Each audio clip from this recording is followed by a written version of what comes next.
Good evening, everybody. Thank you for coming this evening to State Budget, the Challenges Ahead in Illinois Issues Forum. My name is Jonathan All. I'm the General Manager of Tri-States Public Radio, your local NPR affiliate, that is a service of Western Illinois University. One of the great advantages to having an active, vibrant local public radio station is the way that we can collaborate with our partners at the national level, the regional level, the state level as well. And that's why we are very proud to be working with NPR Illinois, our colleagues in Springfield, and AARP to address this very important issue that affects everyone in our listening area. I'd now like to introduce Randy Eccles, who is the General Manager of NPR Illinois, who tell you a little bit more about the forum and continue the introductions. Thank you, Jonathan. We really appreciate the partnership with Tri-States Public Radio, and this has been a very informative tour we've been doing around the state with other public radio stations. It was only a few months ago we were sitting in Springfield and realizing what a debacle we had in the state, and it was bad enough in Springfield where we were seeing government workers and people really concerned about the uncertainty of what was happening.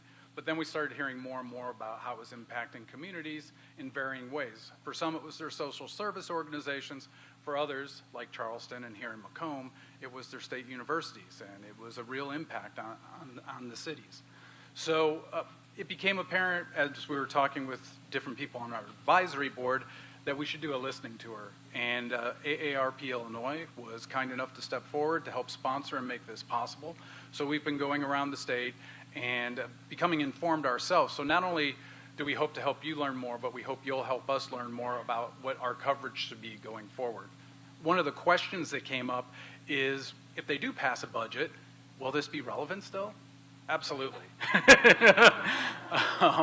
First of all, it was digging through the budget pass just to find out what was going on in it. And one of those things was what somebody at the first day called a time bomb with SB 1, which as of today, it looks like we have K through 12 education funding. So now we're going to dig through that over the next few days and try to figure out exactly what that means. But it's still really important because varying reports have said that there is all kinds of debt that is part of the borrowing that had to happen. There are a lot of organizations that still haven't been paid, and there's bonds out there that haven't been issued by the governor yet. So there's a lot of impact still going on. And that doesn't mention the fact that there's about to be a gubernatorial election and our budget for next year. So we hope you'll participate by standing up and let us know what's happened here. Ask questions if you need clarification. We have a great panel who's joining us tonight. So I want to thank you very much. And before I turn it over to Ryan from AARP Illinois, I do want to mention as I was driving up here, you can't miss today what's going on in Houston. And NPR nationally is doing a wonderful job covering it. But it's a pretty, I guess, awesome in the actual definition of the word. It is a foreboding activity that's going on down there, and a lot of people are working very hard to try to make a better situation. But many more days of good wishes for the people of Houston and the area are necessary, and NPR will be covering it. So if you want to learn more, make sure you listen to Tri-States Public Radio to hear it. But right now I'd like to introduce Ryan Grunenfelder. He is with AARP Illinois, and we'd like to thank them for sponsoring this.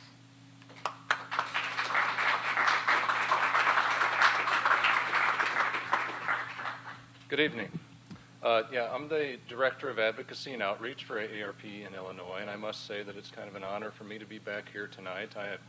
I got my bachelor's and master's degree right here in Macomb at Western Illinois University. That's been 20 years ago now, and it's always an honor for me to get to be able to come back to Macomb and reminisce and see the campus again and things like that. So thank you for having me tonight. The reason we sponsored these forums is because about a year ago, we started hearing from our members, the 50 plus and their families, about how much they are concerned about the state budget crisis and the fact that the General Assembly and the governor are not coming to a solution on fixing the state's budget crisis. At the time, backlog bills were approaching $10 billion of unpaid bills. And Illinois' pension deficit was estimated to be at about $130 billion. And people kept asking us what can be done. And we started talking about that internally. What can we do to help Illinoisans to try to help stop this bleeding with the state of Illinois. And at the time, we decided to launch a campaign that we call Enough is Enough. Some of you may have heard about it. We've been doing a lot of it on social media. Pretty soon, I think in September, so in the next couple of weeks, we're going to launch a website that will highlight the state budget crisis and give news stories and collect stories from people about how concerned they are about the state budget crisis. The reason we partnered with NPR Illinois, as Randy said, is they had a similar campaign called Past Due, and we thought that that was a really good fit to get together and hold forums throughout the state of Illinois to listen to people's stories about your concerns about what's happening with the state budget crisis. And that's what we want to hear from you tonight. We want to hear the stories of how people have been affected. We know people have been laid off. We know that agencies have not been paid, and we know people are worried about this continuing despite the fact that there is a state budget because of what's happening within the General Assembly and the governorship and the fact that there are elections coming up. We're really concerned that we will approach 2018 without a state budget as well. And that's something that we want to avoid. So to avoid that, we need to hear from all of you. We need to collect those stories. We need to hear your concerns. So AARP, we can take these stories to the legislators and say, listen to your constituents. Vote with them. Make sure that there's a state budget crisis. You've already faced an income tax increase. If they don't solve this, it's going to get even worse. And right now, the numbers are $15 billion in unpaid bills, and Moody's recently said that the state pension deficit has increased to $251 billion.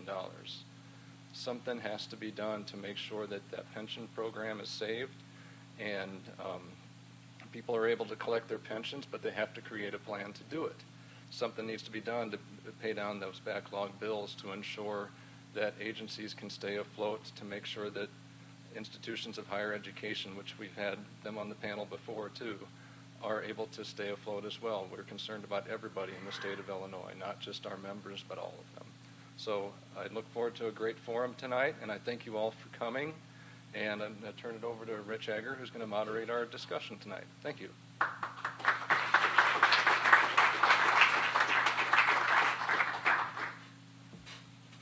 Hey, thanks for coming out tonight. It's great to see so many people here.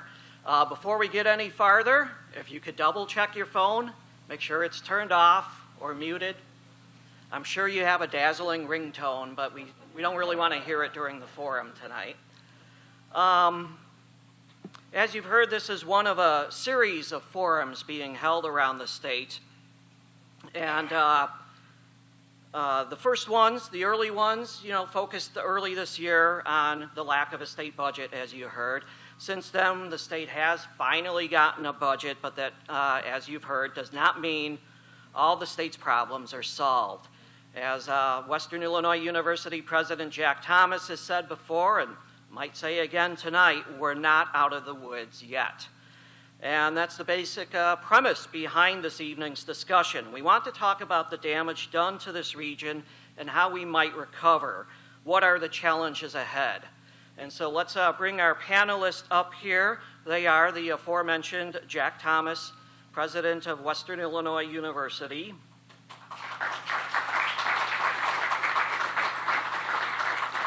Christopher Merritt, Director of the Illinois Institute for Rural Affairs.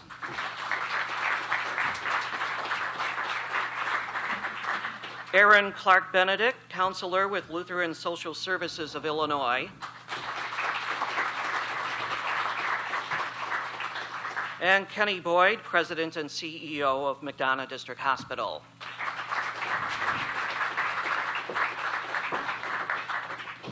We're going to give each panelist about 5 minutes to talk about the impact of the state budget impasse.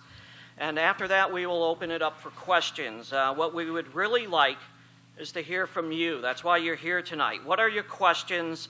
What are your concerns as we try to recover, not just from the 2-year state budget impasse, but from the state financial problems that predate the impasse?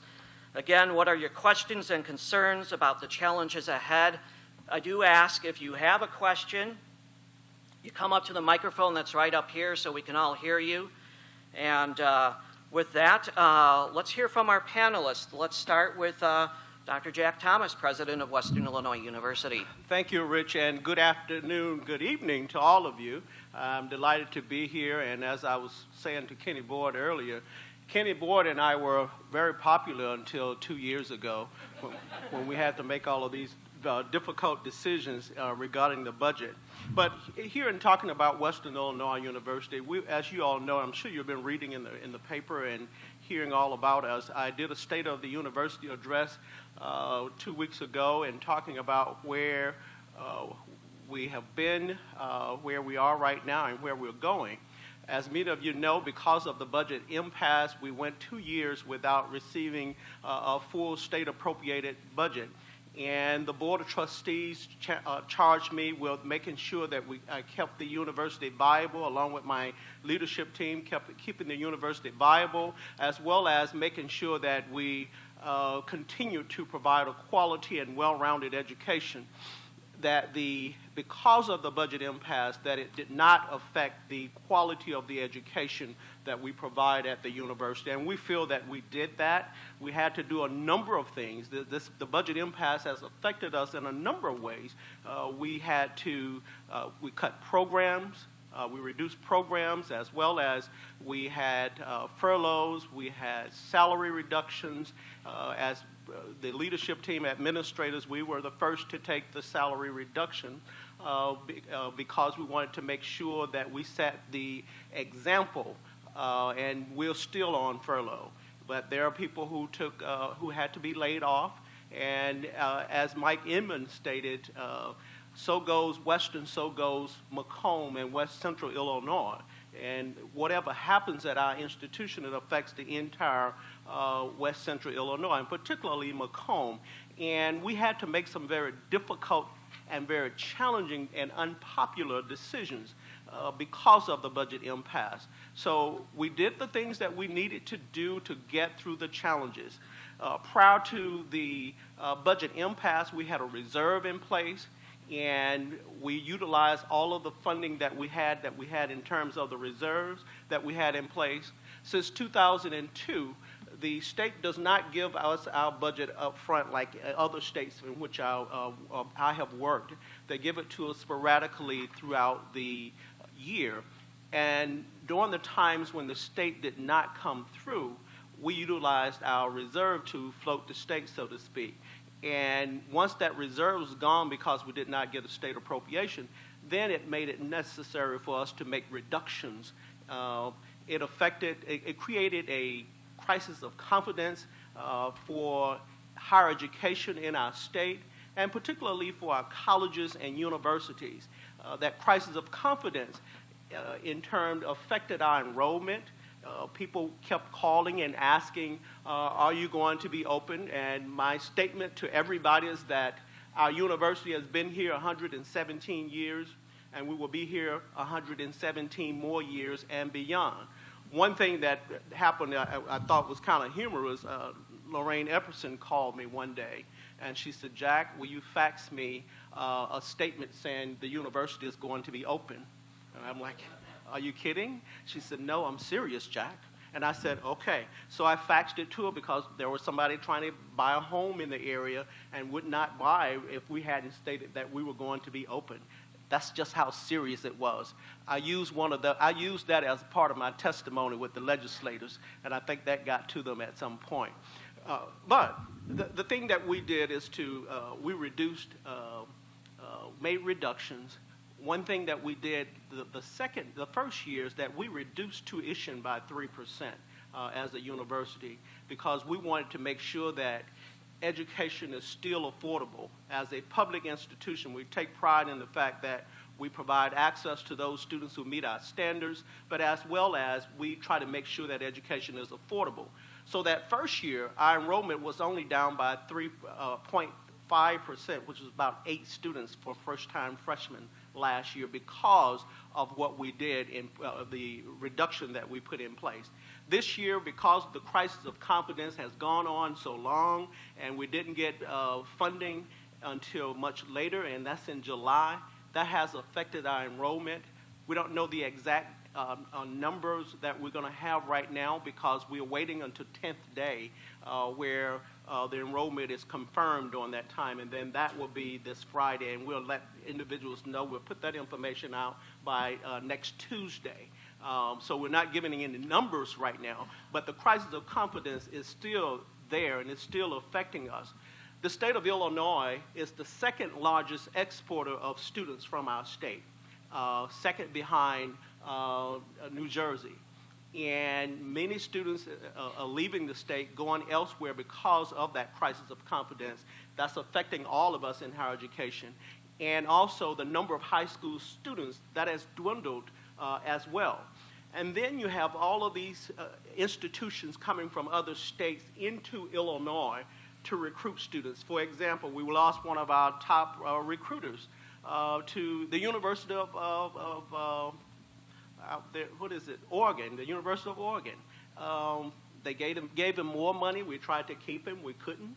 And he can stay right there in Chicago and recruit as one of their recruiters. So we have hundreds of institutions coming to our state to recruit our students, which makes it more competitive for us as well.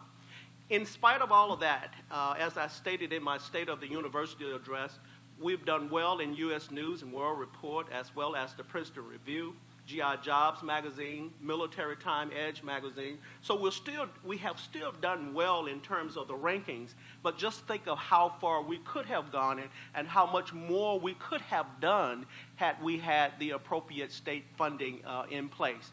As I stated in my State of the University address, we're doing more corporate fundraising because we feel that we can no longer depend on our state to come through in a timely manner. So we're going to have to do some things a little different from what we have done in the past. We just want to make sure that we're never in that same predicament where we're totally depending on the state. But the crisis of confidence is still there. As Rich said, we're not out of the woods yet because this has gone on so long that we had to make sure that we did some things to offset the budget.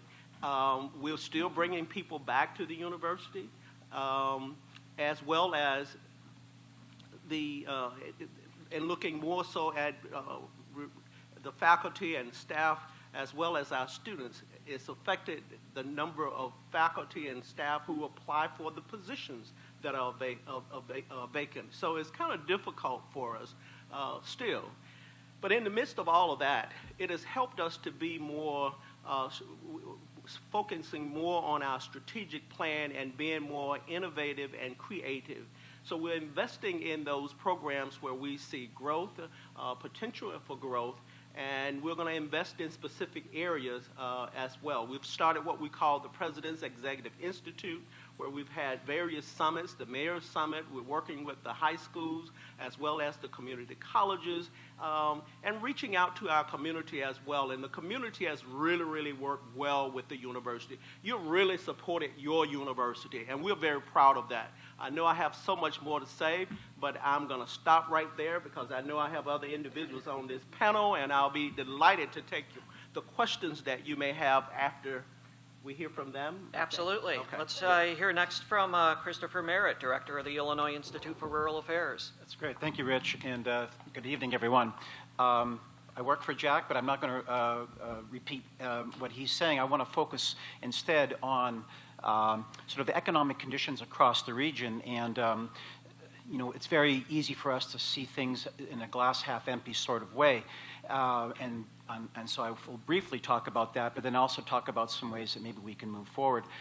Clearly the state budget impasse has had statewide implications, but also interestingly, there's been geographical, demographic, and industrial sectors where there's been wide variations, and I think it's those variations which allowed the budget impasse to go on for as long as it did, because some people were affected dramatically by it, other people not so much, and so there wasn't as much of a vocal outcry about it until things went on as long as they did.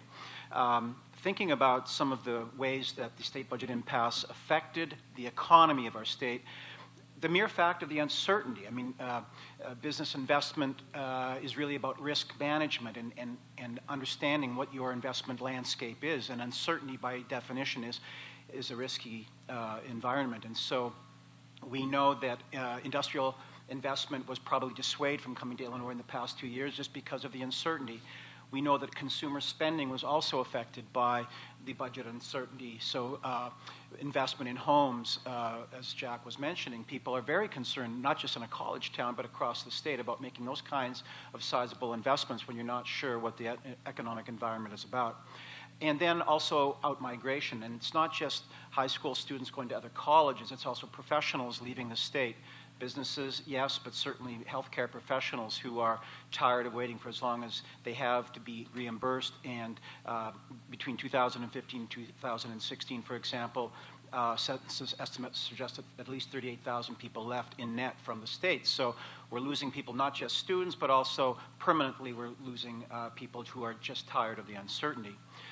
There's also economic penalties of not having a budget. So most of us know about the bond rating downgrades. What does that mean? Well, that means essentially that the cost of borrowing in the future will be more, which means capital investments, whether it's universities, whether it's freeways, a whole range of things will be more expensive. One could imagine projects on the drawing board now maybe have to be modified or in fact shelved entirely because cost estimates are no longer realistic because it costs more to borrow. There's also penalties for late payments. We heard earlier that we're approaching $15 billion worth of late payments, and estimates now suggest that there's an $800 million penalty for those late payments. Who's paying for that? Of course, we're paying for that. And there's also lost investment revenues. State Treasury Frerichs suggests that there's at least $31 million of lost investment revenue to the state. So there's ways that we're not even sure, we're not even aware of until you sort of drill down into various reports. There's also, I'm going to call this an articulation of the budget impasse on larger macroeconomic trends. It's been a decade since the start of the so-called Great Recession. And of course, this was the largest economic downturn since the Great Depression of the 1930s. The Federal Reserve suggests that the Great Recession ended in 2009, but the state of Illinois was actually it was a lagging state in terms of its recovery. As a state, we've generated jobs more than what we had back in 2007. However, downstate rural Illinois, we've still not fully recovered from the Great Recession, and there's a lot of evidence to suggest that the state budget impasse is one of the factors that's caused this slow recovery. And of course, the nagging problem of depopulation in our region has probably been exacerbated by the state budget impasse. I'm not going to say too much about human services other than to note that the state spends about $3.1 billion direct spending to state services. And that generates in total about $4.5 billion. And when we delay funding to those services, that means layoffs, it means reductions to services, which I'm not going to speak about, but just the economic impact. It's a tremendous, human services are a tremendous economic engine in the state, and when we're cutting services to that, it actually has impacts locally because there's human service offices in basically every county. And then there's the opportunity cost of not providing those services. So when we cut funding to state rehab services, somebody who has substance abuse problems, who may be on the road to recovery, doesn't have access to those services, then maybe their life path takes a different trajectory and becomes a less productive citizen. Cuts to youth anti-recidivism programs, for example. Students once destined for productive lives may end up going to prison. So there's a range of sort of unintended consequences to this kind of budget impasse that can literally ruin lives. And then maybe the final 2 points I'll make is that just to expand a little bit on Jack's comments about the economic development impacts of the budget impasse. And I could make a distinction between the macro scale impacts and maybe the micro scale impacts. And so the macro scale, the large scale impacts, what we're really seeing in many ways is a disinvestment in higher education, which is really a disinvestment in the workforce, right? And our workforce is what's going to make a prosperous Illinois in the future. And to the extent that we are disinvesting from our future workforce, that means we're not as competitive in the global economy. This is a disinvestment in our future. At the micro scale, obviously fewer students, as Jack was mentioning, also fewer faculty members. And if I sort of list the college towns one after another, you begin to get a sense of the scale that, yes, this is a local issue, this disinvestment in higher education, but it's a regional and statewide issue. So think about Carbondale, Charleston, Macomb, DeKalb, Monmouth, Galesburg, Peoria, Springfield, Greenville, Jacksonville, Moline, Eureka, Edwardsville, Carlinville, Decatur, Quincy, Rockford. These are all either public or private universities that receive either state appropriations or MAP grant dollars. And all of those were negatively affected, that saw student declines, that saw faculty layoffs, and saw a negative economic impact as a result of the state budget. One last point is we haven't really talked about, or maybe we won't talk about, but I want to mention the economic and environmental impacts of the state budget impasse. There's renewable energy policy program that there's a line in the state budget. There's zero money in it right now, and 33 conservation police lost their jobs. So the extent of the budget impasse is pervasive, regionally variable, but nonetheless profound. And my final point would be, I sure hope we don't have to do this again. Aaron Clark Benedict is a counselor with Lutheran Social Services of Illinois. Thank you, and thank you all for being here tonight. I think that the biggest thing with the budget impasse of the last 2 years is this is in some ways something we've always faced within social services. LSSI partners with the state to provide services in the local communities that we serve. And 18 months ago, we had to close 30 programs, eliminate 750 positions, and we were owed $6 million at that time in unpaid bills, which resulted in 4,700 people losing their services. And those programs that were closed were the programs that were not receiving the payments, and our board had to make choices about what could be sustained and what could not. It was almost a triage approach of we're either going to lose everything or we're going to lose some things.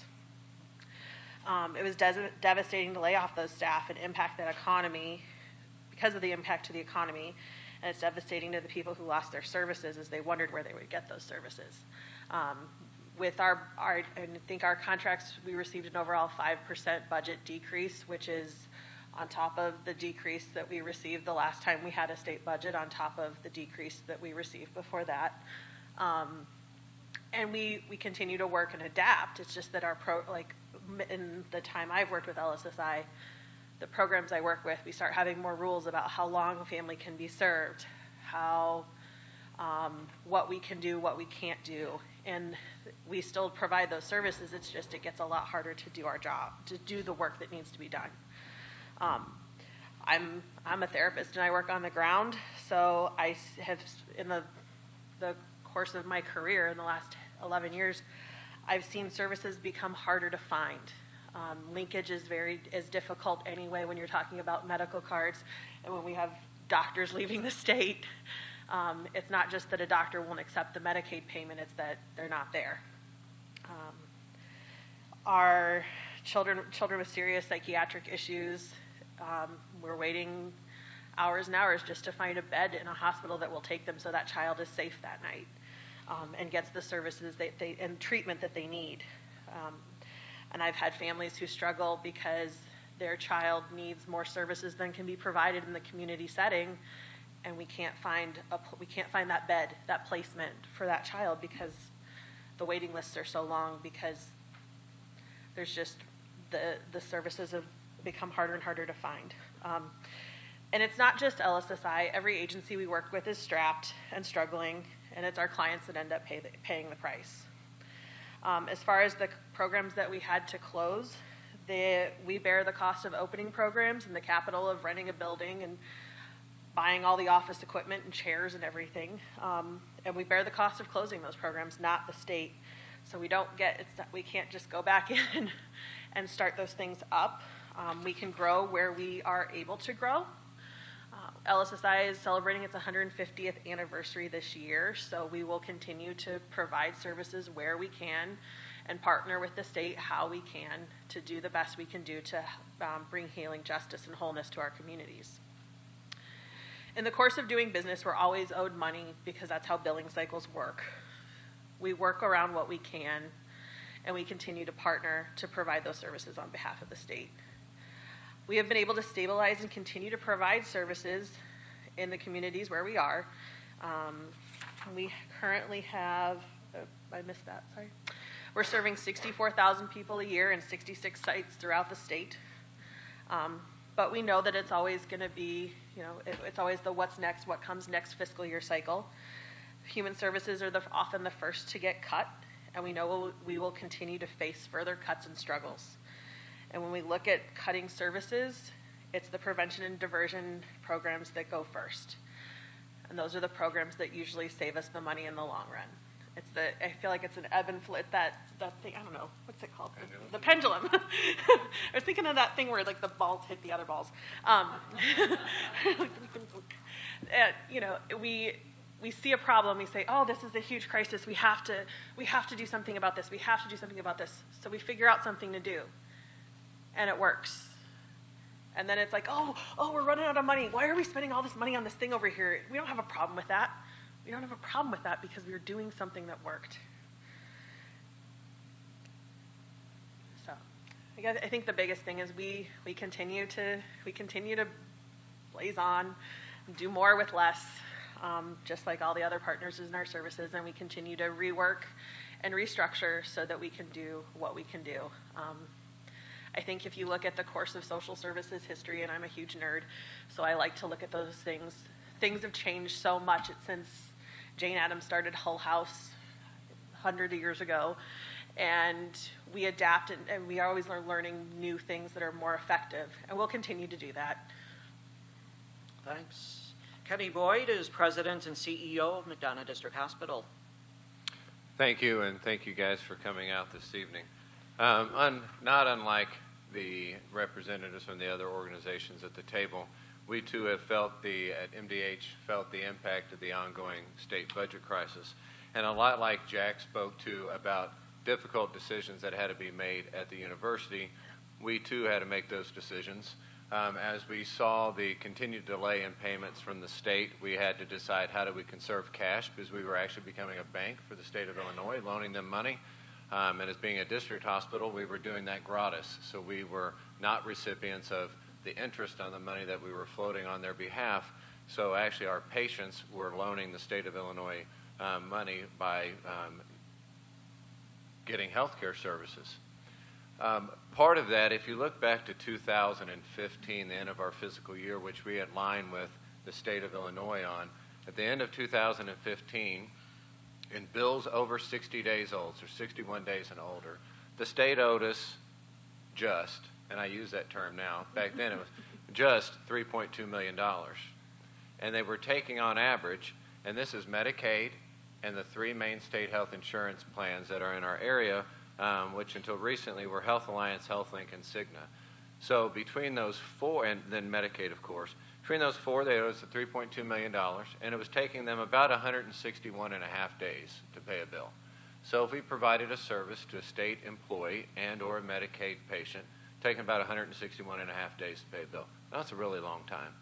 If you own a private business and I come in and buy something from you and I say, I want to come back in 5.5 months and pay you for this, I'd probably get to meet sheriff or city police officers.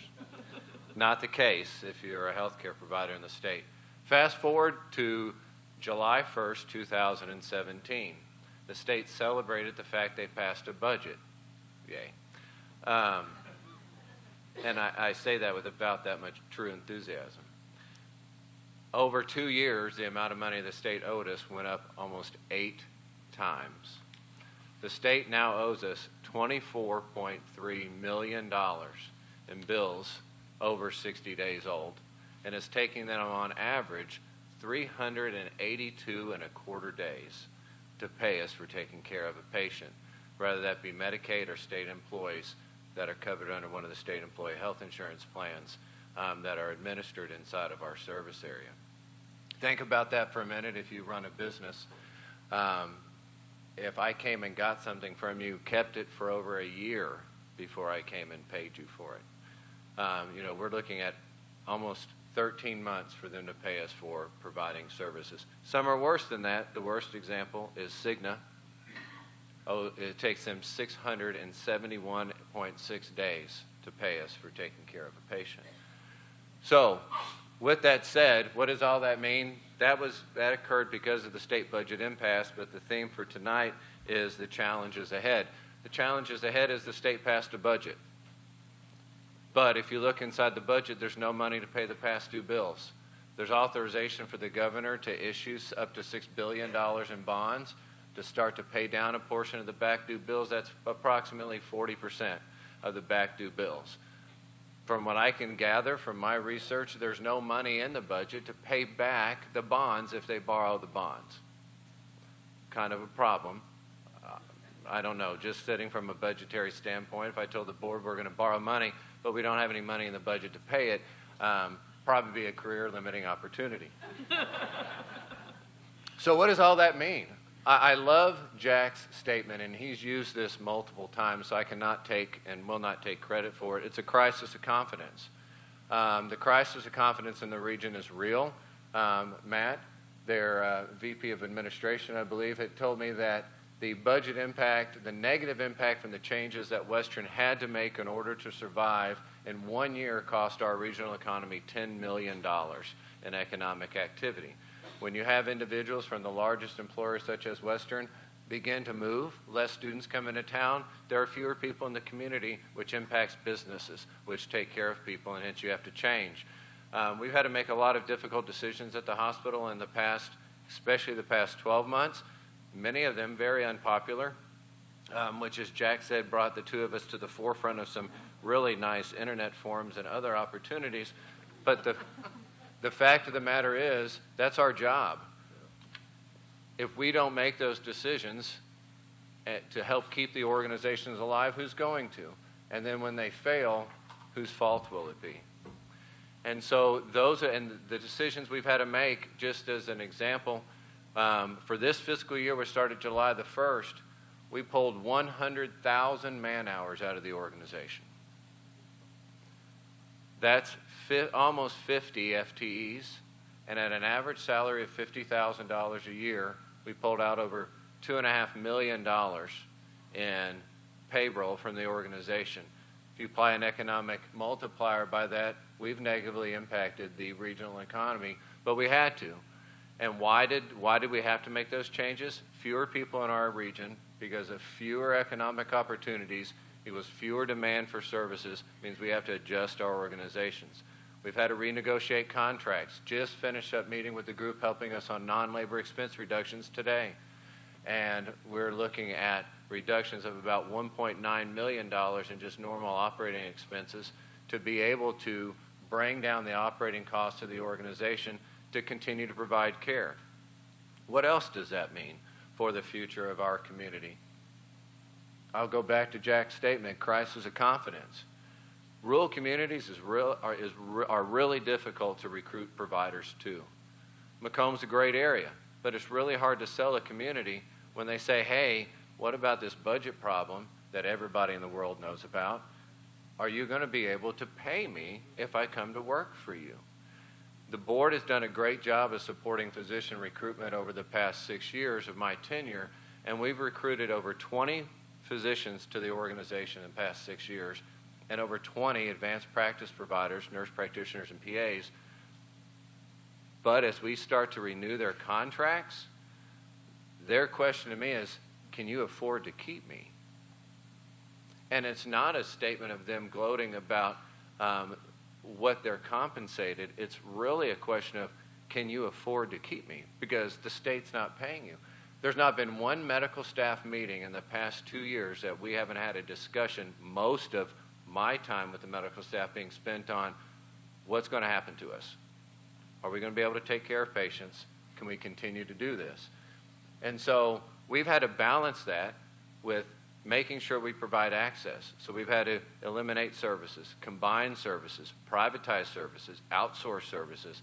We have to make those unpopular, uncomfortable decisions to ensure that we can do what we're supposed to do, which is provide access to quality health care. Our staff does a great job, much like the staff at the university. Our staff has achieved state and national quality awards over the past 6 years, while at the same time fighting with all this other stuff we should not have to fight with. So looking long term, My biggest concern for access to health care in West Central Illinois is the ability to recruit and retain quality providers, which will provide us some modicum of stability as far as knowing you're going to be able to access care. And the same thing goes with the request from Lorraine to Jack. The question is, one of the other big driving factors in a rural economy is access to health care. It's difficult to have economic development if you don't have access to quality health care. We've got a great team of providers and an amazing group of people out at MDH. But if the state doesn't come to a long-term plan to really, really solve its problems, then the future, that makes, and I know I sound like Debbie Downer, but it's the fact of the matter is, it is concerning. That's what keeps me up at night. And at the same time, I have to go to the board and tell them we have to continue to, like Jack said, we have to continue to focus on our strategic plan. We have to invest in health care. We have to invest in access. We have to remain competitive. We have to do those things, so we're balancing the fact that we have to control cost while investing in ourselves to continue to improve the quality of care we provide and access to our communities. So besides being unpopular the past 2 years, I also haven't got a whole lot of sleep. And so with that, I will turn it over to our moderator. All right. Thank you to our panelists for some interesting and insightful and at times, I guess, alarming information that we've heard here this evening. Now this is your opportunity. You've heard what they have to say. Again, we have a microphone up here. If you have a question, a comment, a concern based on what you've heard so far this evening, we would encourage you to come on up to the microphone and express that. And if not, I will get things rolling here by asking perhaps, and a few of you may have already addressed this, but what do you think is your institution's or the region's biggest challenge in the years ahead, and how might you address that challenge? I'll take it. Sure. Never afraid to give an opinion. That's why we invited you here tonight.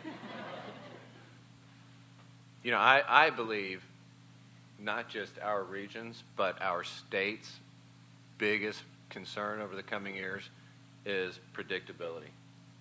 I think any of the organizations up here, Jack and I had many conversations over the past 2 years as we had difficult decisions, many of them mirroring each other just in different ways.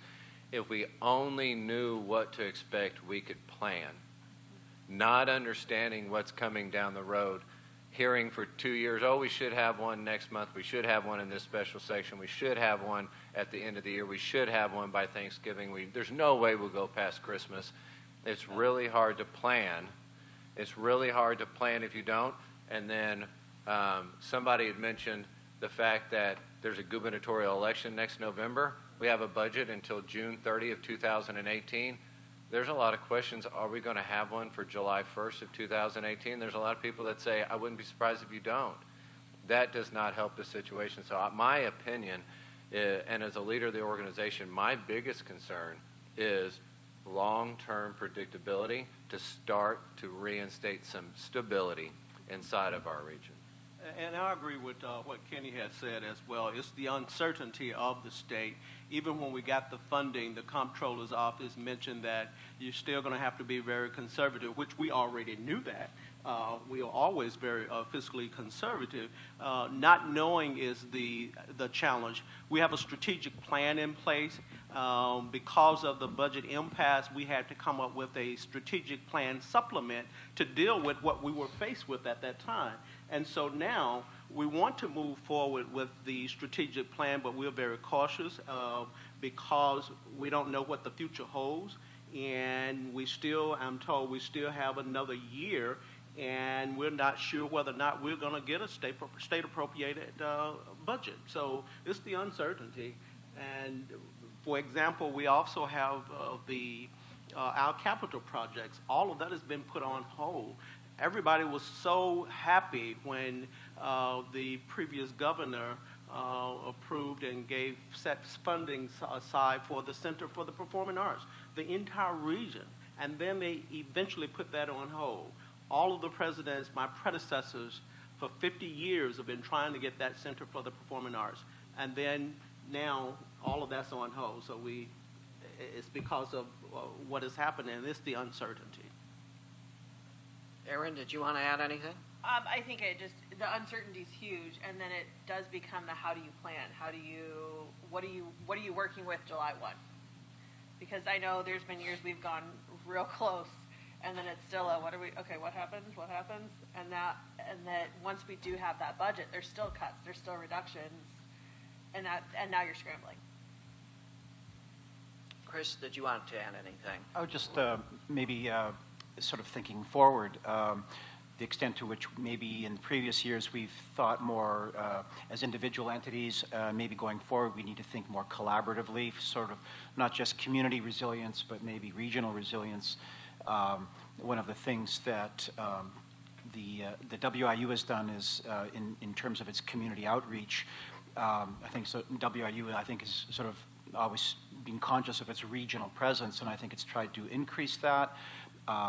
Open a second small business development center up in the Quad Cities and an international trade center. So I think there's this idea that we can't rely as much as we would like to on Springfield or even Washington, D.C. So I think going forward, part of creating a more predictable environment is controlling more of your destiny. And so I think that's part of the plan going forward is trying to figure out how to become less reliant on state capital and Washington, D.C., and trying to have more control over our destiny.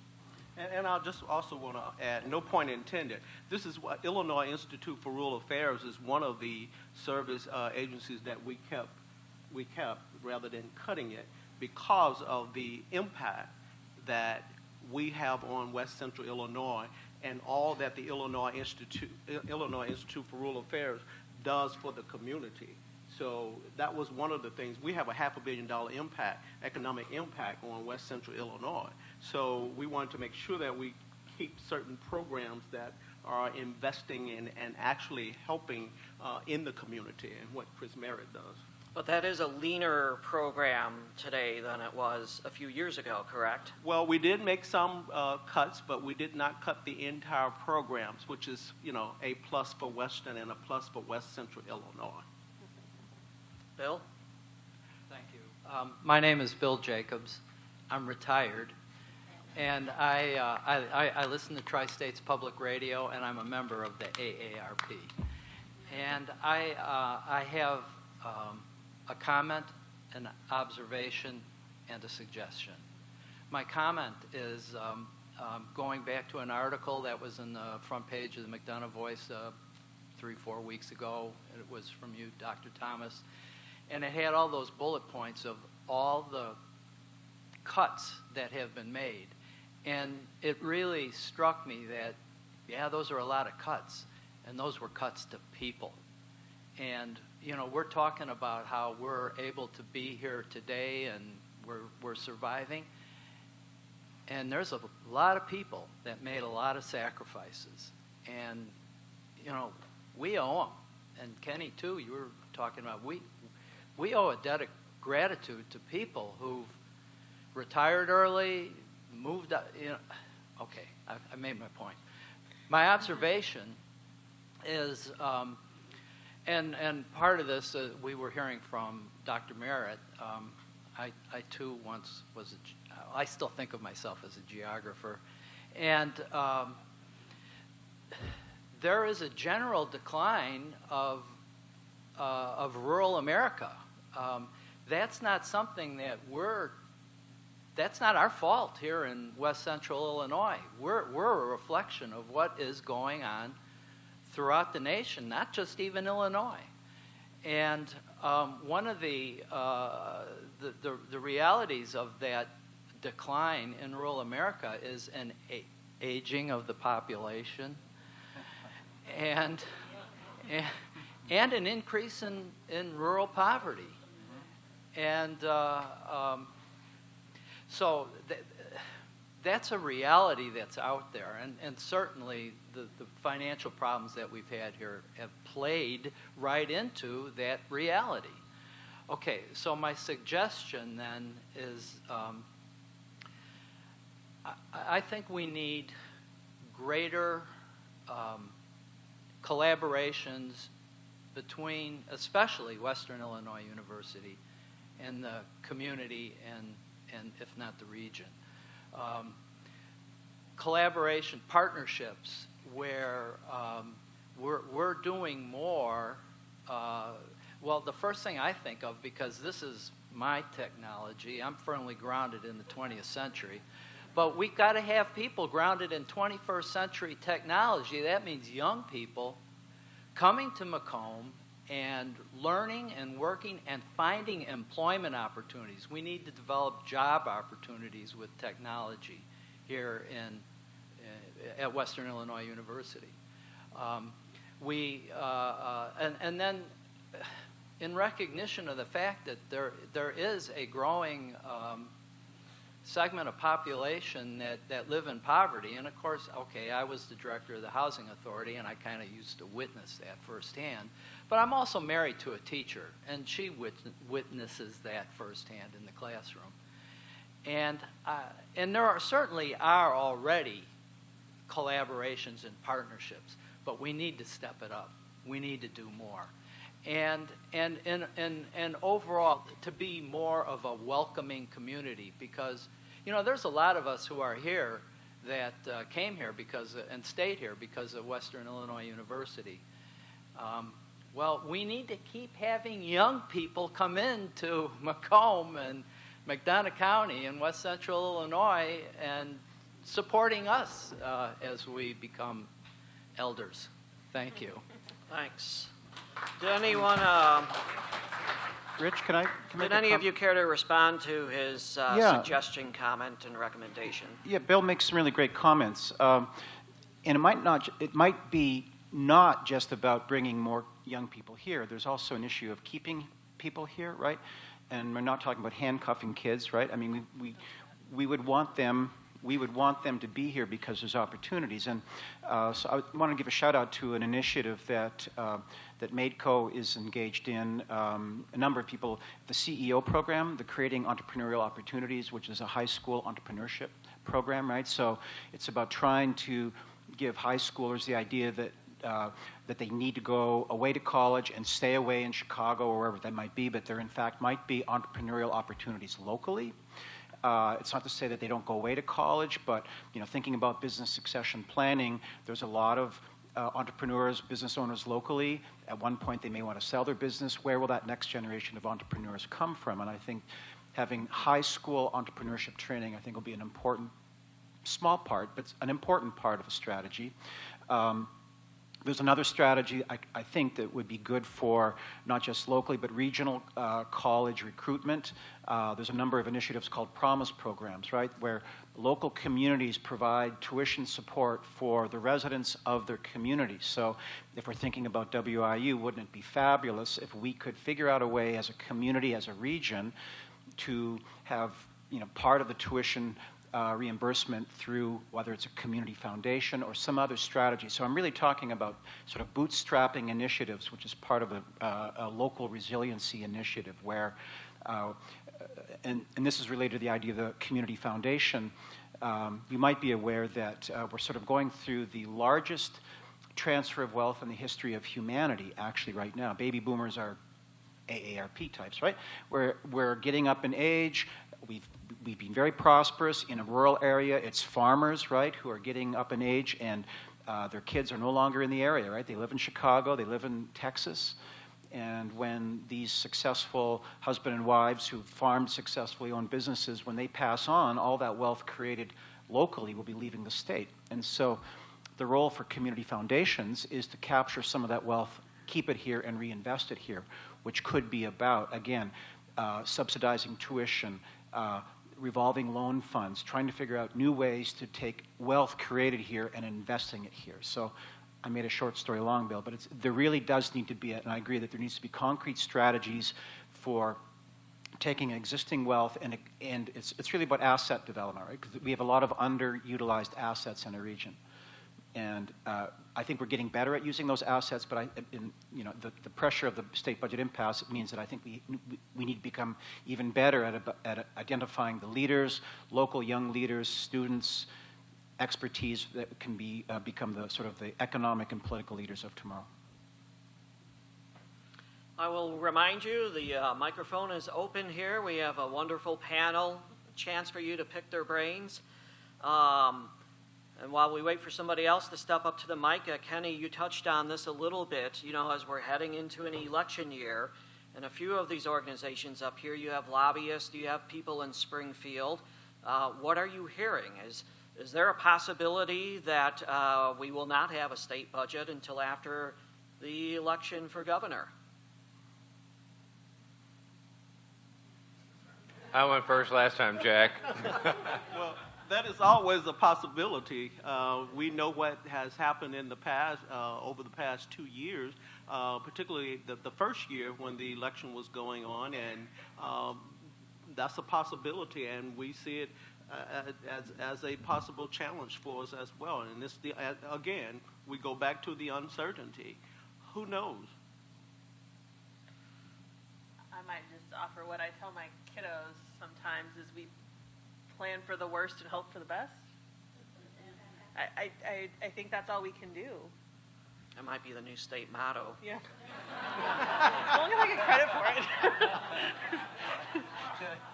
it. So how do we perhaps plan for the worst? The challenges ahead. What are you doing to prepare for the possibility that we may go through something like this again?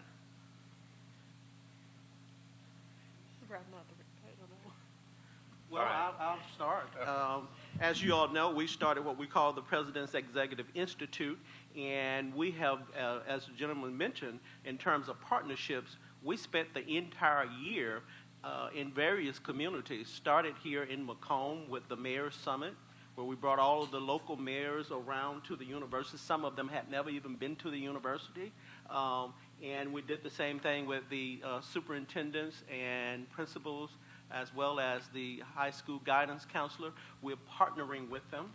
We did the same thing with business and industry. We're continuing to do that. We had summits here in Macomb, as well as in Quincy, Peoria, Moline, and other Havana and other surrounding areas. And we've found out a lot of different things that we should be doing and how we can partner with the school system. And then we're looking at some of the public schools.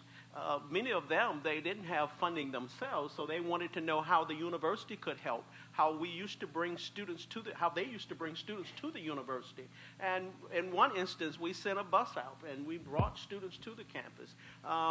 In Galesburg, individuals wanted us to have a recruitment fair for teachers. Teacher education, we started as a teacher's school.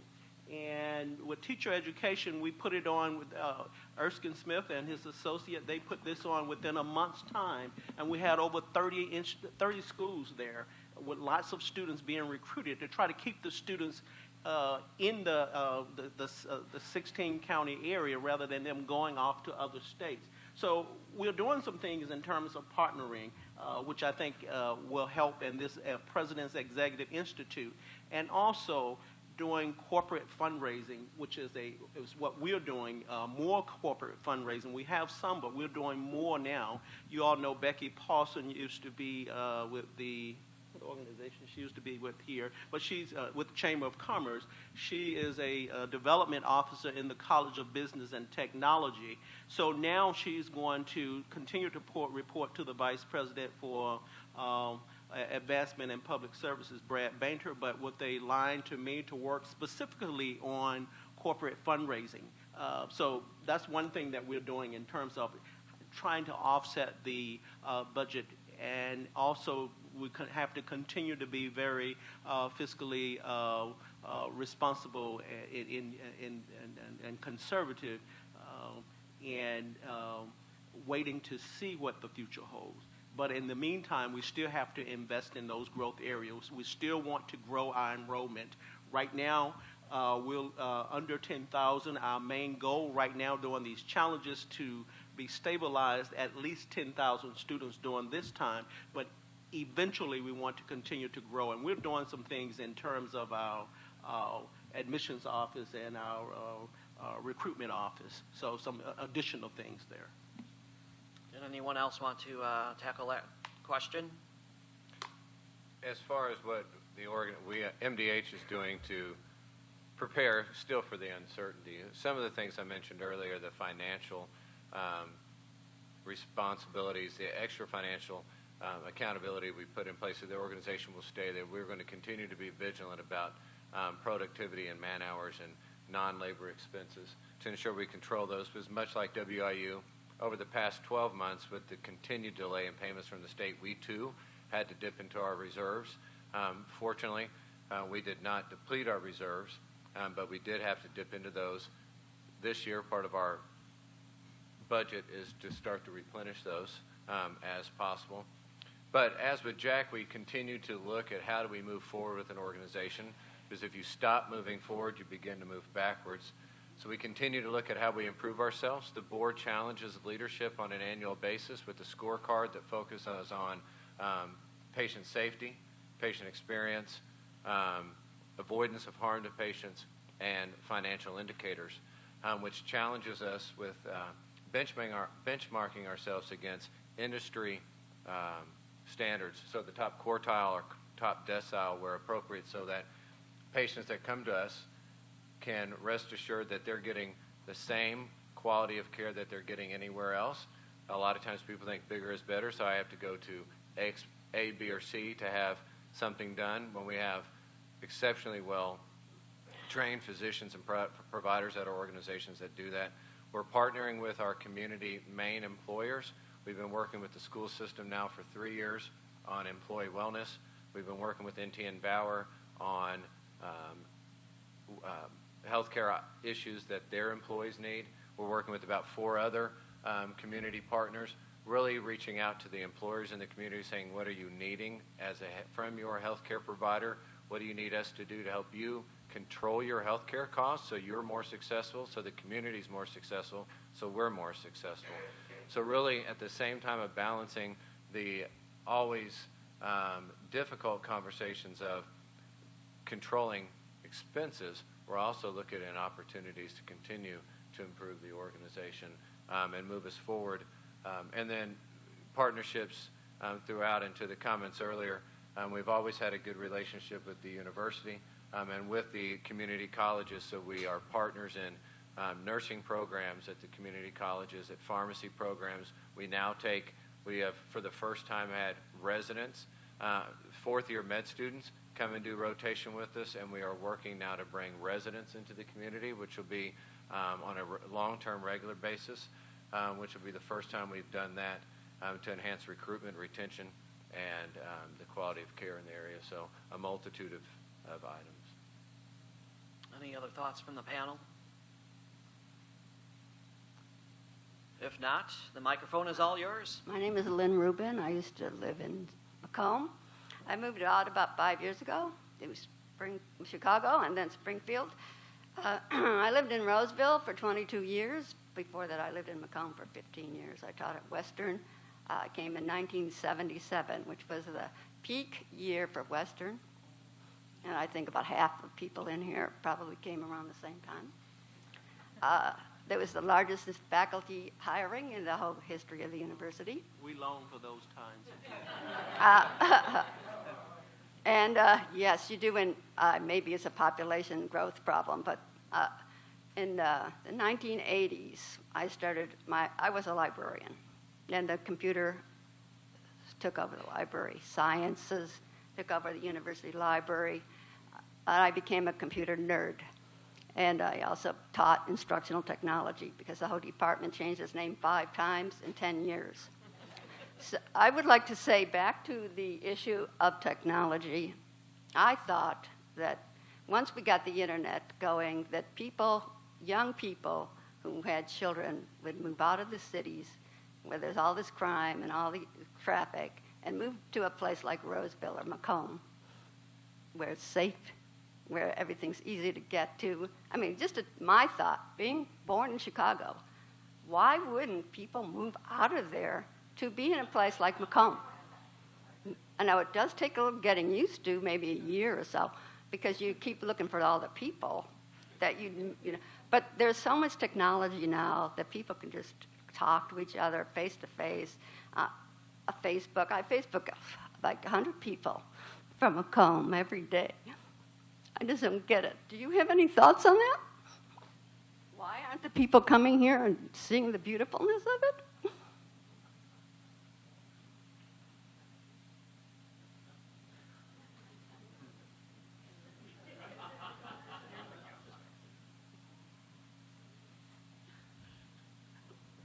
Perhaps we're not doing a good job in telling our story and what Macomb has to offer. I feel that even at the university, one thing that we're doing, our PR person, Darcy Schimberger, who's sitting here, we're coming up with different ways of how we're marketing our university, and particularly our academic programs. Our students come to our university because of our academic programs and because of the world-class education that we provide.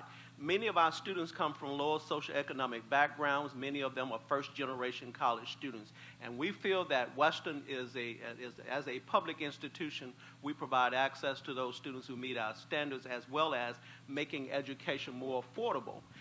I feel that it's the marketing. As you mentioned, Macomb has a lot to offer as well, but who knows what Macomb has to offer? Are we doing and I'm not trying to get in the mayor's place right here, but how do we market even with the mom and pops? There's a lot here in Macomb. The hospital, the university, community college, just a number of things here. But perhaps we have to come together and market this place better than what we've done. I believe we have another question. If nobody else wants to address that, we'll take another question. Tim Roberts. I live here in Macomb. I teach at Western. Wanted to pick up on something that Dr. Merritt mentioned about trying to get younger people to stay. I think that there's ways, or there's a need to bring teachers into the area. I'll just cite 3 examples. I've just been chatting with people in the community. Friend who teaches at West Prairie said that they're desperate for people who can substitute teach in different areas. Our high school biology teacher is about to go on maternity leave for 3 months, and the school can't find a biology teacher to teach in her place. Another friend teaches special ed and says that it's very, very difficult to recruit special ed teachers because of regulatory issues and licensing issues, particularly in Illinois, perhaps particularly, in this region. So if there's ways perhaps to think about that and to incentivize talented younger people to come as educators or as tutors, perhaps to forgive debts that they might incur, money that's loaned to them by the state, by the university, by the local community. They agree to work here locally, and over time, the education becomes free. Just to pick up on anecdotally, something that the young lady said right before me, we were in Chicago at a theater and just chatting with people next to us, and we told them we were from Macomb, and they looked at me and said, the woman looked at me and she said, "Tell me something. Is it really like Green Acres?" How did you respond? I said, "Yes, of course.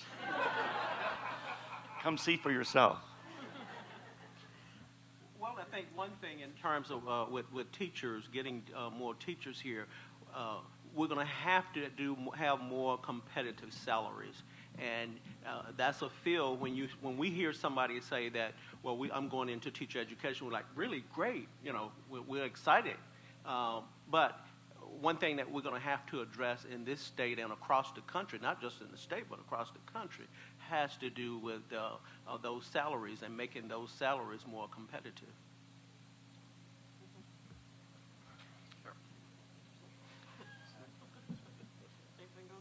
We have a revenue problem in Illinois. Revenue's not what it was when I was young. Don't have the sales tax, income tax, motor fuel tax that we used to when there were more people making more money. So I think maybe one thing we could do for revenue is something that I'm probably going to be booed for terribly, tax retiree income. I'm retired. I receive state services. I don't pay state income tax. I should pay state income tax. I did when I was working, but I'm still enjoying the services. I see a guy shaking his head. Sure, let somebody else pay for it. Okay, well, I also think there ought to be a graduated tax on retirees. Some people have the money. You know, let them help out. I want to help out with my state. This is a fine state. Now, some people would say, well, you tax retirees, people will move, and many of them have. Well, let them go. What good are they? I don't know. Maybe I shouldn't say that, but I'm going to stay because I love this state, and I owe it something.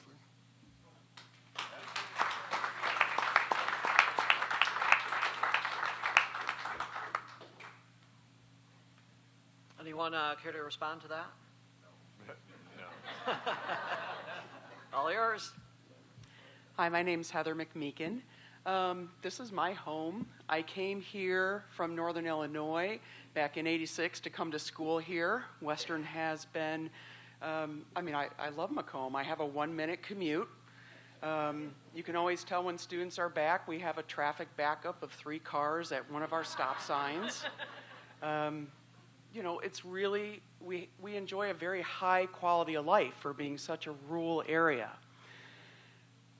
I would also like to say how wonderful it is that after 2 years of no budget, we finally have a town hall about this problem in our city. We have a representative and a senator, and yet we've never had a town hall about this. And I'm going to take them to task for that, because these are problems that are really hurting us all. Let's talk about the interconnectedness. I worked at MDH. I loved that job. I was a paramedic for almost 10 years there. And I also taught out there at Western. Now I work as a webmaster, and it's a really good gig. And I love the job that we do. But let's talk about the quality of life. Back in the 90s, when I was a paramedic, we had nice roads with safe shoulders. So if you had car trouble or you needed to pull over in a storm, you could pull over and be reasonably assured that you're not going to go off and get stuck, or you're not going to roll over. Now if someone makes a little bit of a mistake because our roads in this state are so degraded, there is no margin for error, and we see a lot more rollovers and people dying because our shoulders are poor. Even getting into the city then, our sidewalks have degraded because we don't get the matching dollars needed, because we can't match those dollars to get those big grants from our federal government and back into our state. Also, we've had to resort to blacktop. I don't blame our local leaders for that, because the roads need to be fixed at least somewhat. But now our square is going to blacktop. And Wigwam Hollow now has blacktop. Why is that a problem? That's a problem for people with pets who like to walk them without their pets getting burned, right, on their feet. Also, having blacktop, which is dark, absorbs all that heat. And on the square, that means that the sidewalks in vicinity during the summer are going to be 10 to 20 degrees hotter. And all the buildings adjacent then are going to cost more in trying to cool their businesses as a result. That interconnected problem directly relates to Springfield. And I do feel like our governor treats us like a neglectful parent. We have serious needs. I'm happy to pay taxes. I want to support social services. I feel like it is my obligation. They say a budget is a moral document. We are paying money in taxes, and what are we getting back for the most vulnerable in our community, in our state? Not nearly enough. I decided to stay here and cast my lot in with Macomb. I'm raising my children here. I went to school last night for back to school, and I heard 2 of my child's teachers say, this book is so old I don't use it anymore. And the online part of it doesn't even work because it's so old. So they're having to spend more time coming up with unique materials to make up for that lack, which increases their stress and their burnout, right? And then we end up losing good teachers after 2 or 3 years because the stress is too much. And as far as not having a performing arts center, my gosh, how many letters did we send? How many petitions did we sign? How many meetings have people gone to? That's not too much to ask, you would think. So I don't really have much of a comment other than there's an election coming up, and our elections get decided by a very small minority of people who go in there and show up to the polls. We need everybody to register to vote, offer to give somebody else a ride or babysit for them so they can go vote, and let's send a message to our dysfunctional parents in Springfield that they may like to forget about how important we are, but we provide a great quality of life here. And if we can't raise our children here in schools that are well funded, where they get a good education, then can come for higher ed and then stay here, what are we doing this for?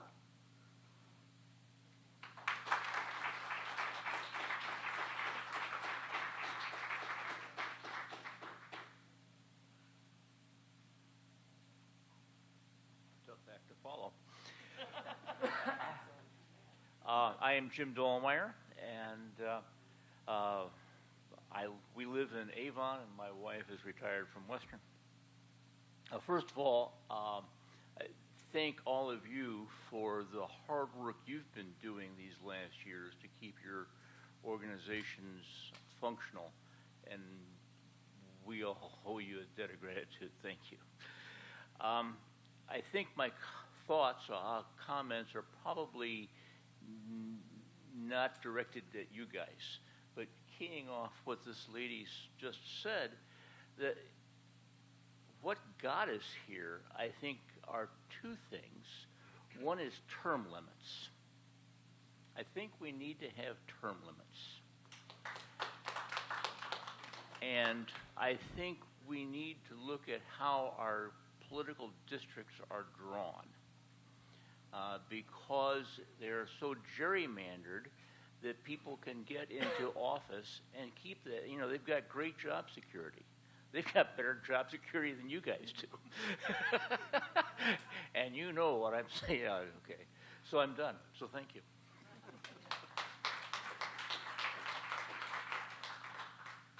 As we approach the end of our event this evening, I'm wondering if the panelists could share some thoughts on what the people in the audience, what the citizens can do to help you, to help the community, to help the region deal with the challenges ahead, help you address the challenges ahead.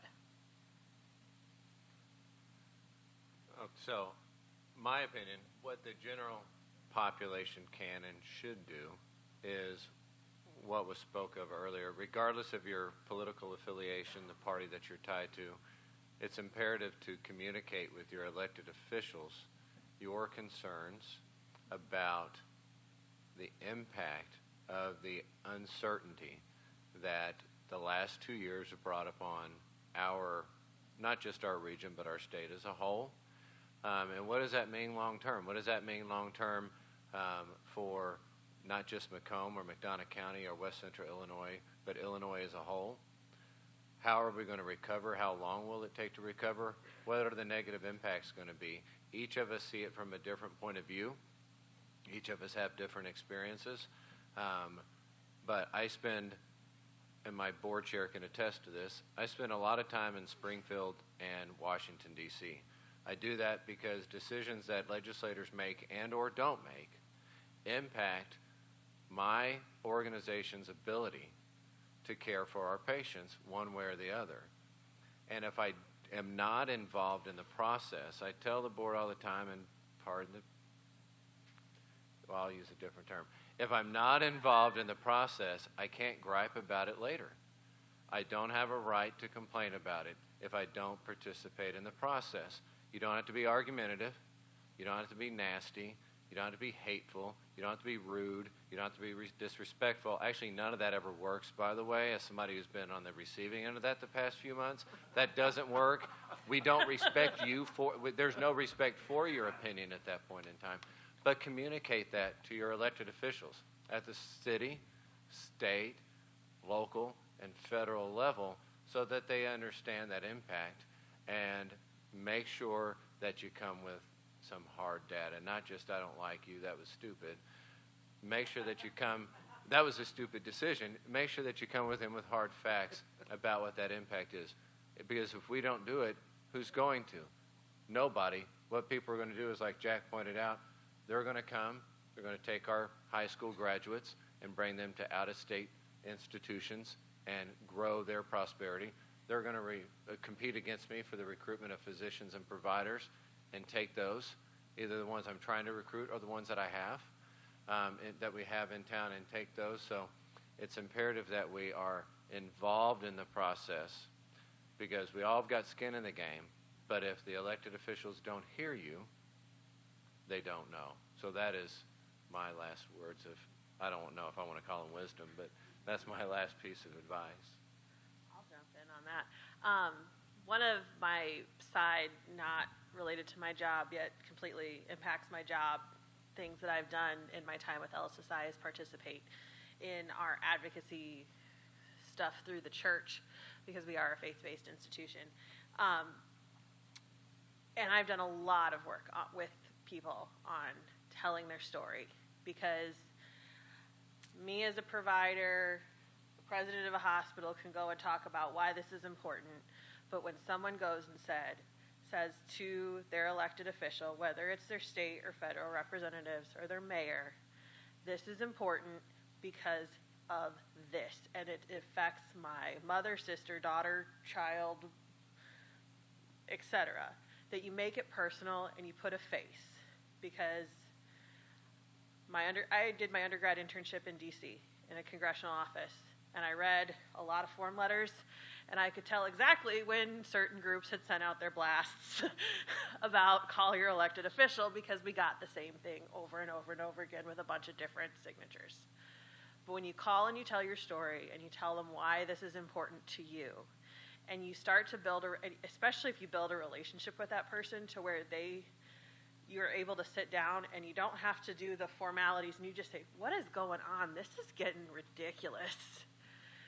And you start to have that more personal conversation. They trust you, they hear you, and it becomes real, and it doesn't just become the other side of a vote or a piece of paper that comes across their desk. It's a face, it's a name, and it means something. And it's a lot harder to make decisions that impact the face that you know than the face that you don't. I guess I have 3 points. The first, to follow up on the issue of term limits. Some people think, and there's like strong advocacy in the past 2 years, that we should have term limits in Illinois. And that's actually a more complicated question than you would think.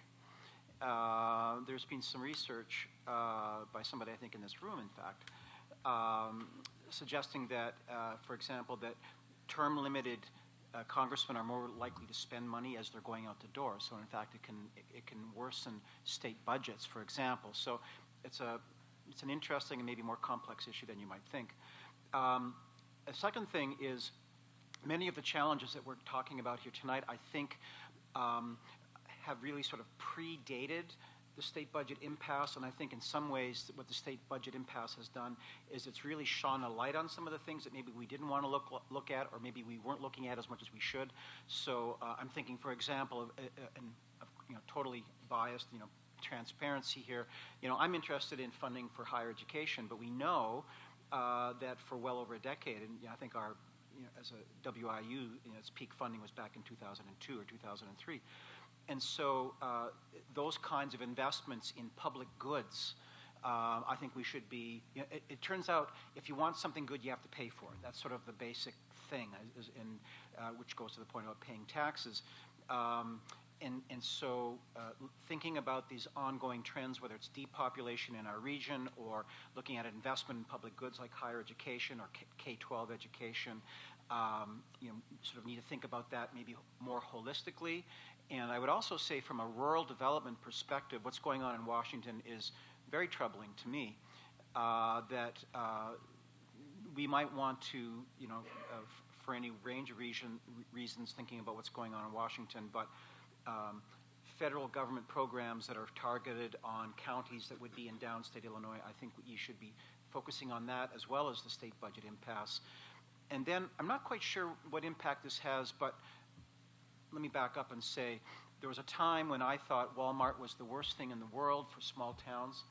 I railed against Walmart, and then Amazon came along, and now I love Walmart because Walmart, if it's not in a TIF district at least, is paying property taxes. They're brick and mortar, and so if you need to buy something online, maybe my plea to you is to buy it online with a store that at least has a brick and mortar presence. So don't buy your books at Amazon, buy them at Barnes & Noble.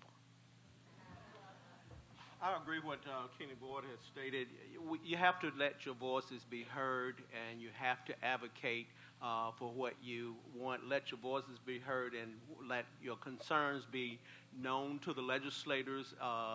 And at Western, what we did during the year, our students, SGA, they were very active, as well as our faculty and our staff. We spent lots of time in Springfield, and as Kenny said, it's about building relationships. We have great relationships with the legislators, although we don't always agree. My legislative liaison person, Jeanette Malaford, talks to me on a daily basis about different things that are going on with our university and how we can get the support. And it's not about attacking individuals. And as Kenny said, most of the time people dismiss you when you do that. And I don't think anybody has been more angry than I have during these past 2 years. And I've let it be known that we're a downstate institution, and you have to support us just like you do everybody else, and bring programs here. I sit on the Illinois Board of Higher Education. I'm the only public president who sits on the Illinois Board of Higher Ed. On the 19th of September, we're having the Illinois Board of Higher Ed at Western Illinois University. The meeting is going to be at our university. They haven't met in over a decade at Western. And so come out and see what they have to say at the Illinois Board of Higher Education. But that's just one thing. We're doing a number of things and bringing and letting people know that we are a downstate institution, and we matter here in the downstate in this region. And we have to get out and we have to build those partnerships with those legislators and to let them know where we are and what we're doing. It's not over. You know, I encourage you all to continue to do that, and I know you have. Some of you have, and I encourage you to continue to do that. And that's the only way that we're going to get what we need here in West Central Illinois. And I want to thank all of you for your support. I really do. Thank you for your support, and thank you for being here. Please thank our panelists for being here.